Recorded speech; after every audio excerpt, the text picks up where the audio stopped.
Hi guys, welcome to Top 5 Wednesday.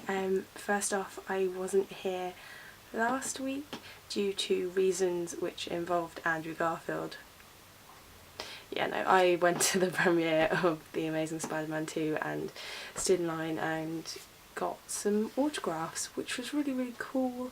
It was very tiring, and I had a full-on Spider-Man morph suit. Second little thing, please ignore my face. I don't have any makeup on and I'm really sorry about that. And ignore any hair dye you can see on my face because I've literally just my hair's still wet, I've literally just re-dyed it and that's why it's all fluffy and it's just... So because I missed last week's Top 5 Wednesday, it was actually your top 5 book quotes and I'm kind of glad I missed it. It's really difficult for me to choose quotes. I've decided that I'm only going to choose one for today to just read out one of my favourite quotes. It's one of my all-time favourite quotes and it's a really long quote. It's a quote I would love to have tattooed on me, but I would never have it tattooed on me because it's super long. Have you ever been in love? Horrible, isn't it?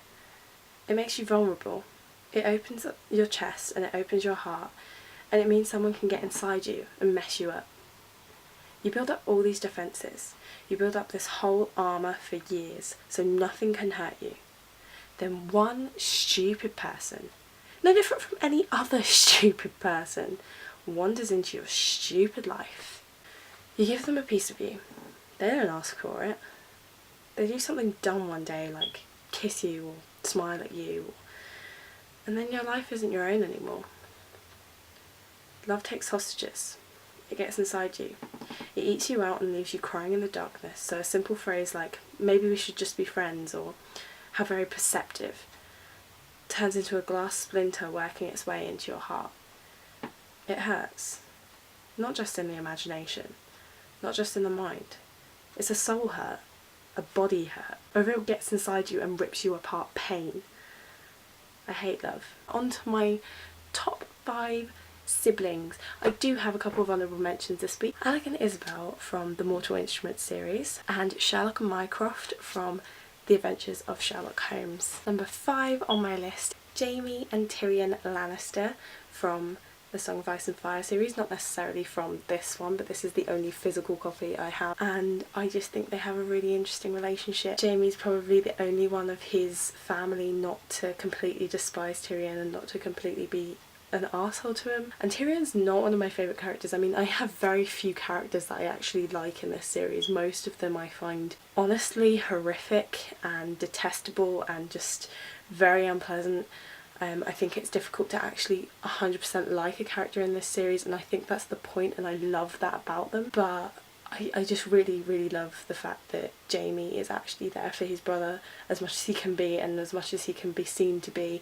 And I just think they have a really interesting relationship. Number 4 on my list is Katniss and Prim from The Hunger Games. Katniss and Prim are just really cute. They're there for one another a lot, and I think Prim especially steps up when Katniss has to go into the Hunger Games itself. And I mean, come on, that's the biggest sense of sibling love, is to volunteer yourself to fight to the death for your little sister. I think Katniss and Prim are most likely on everyone's lists.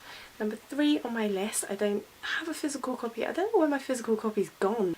Jane and Elizabeth from Pride and Prejudice by Jane Austen, and I love the Bennet sisters in general. Jane and Elizabeth have a really nice relationship and a really interesting one, and just a really caring one. Jane in general is adorable and wonderful and fantastic. There's a lot of sibling rivalry in most things, and I think that Jane and Elizabeth never seem to have had that, and at least from my perspective they never looked like they would have ever had it. Obviously you don't know about their childhood, but I feel like Elizabeth is just happy and proud of her sister. She's just so proud to have her as a sister. I think that's just so cute, and I really want to rewatch the Lizzie Bennet diaries now. Number 2 on my list is Death and Dream, and yes, I know they have been in my other lists. Like I said in my top 5 friendships video, they're just great together, and I think they have a really cute relationship, and I think they really love one another, even though they're both really independent and don't necessarily say it. Lastly, my top favourite siblings of all time, Fred and George Weasley from the Harry Potter series. They are my favourite characters in this entire series, and no one will ever tell me that Fred and George are perfect. I shouldn't even have to explain Fred and George. Fred and George owns everyone else. Oh shit. If I can put it back whilst also...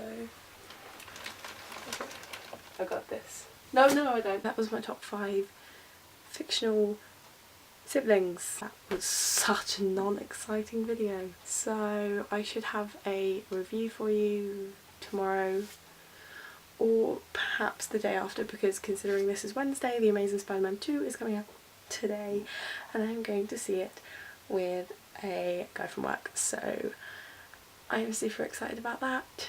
Can't wait to see the film, can't wait to go. My friend as well, who's like a major fan of it, and he's such a dork, so it'll be really fun to see it with him. That's pretty much it.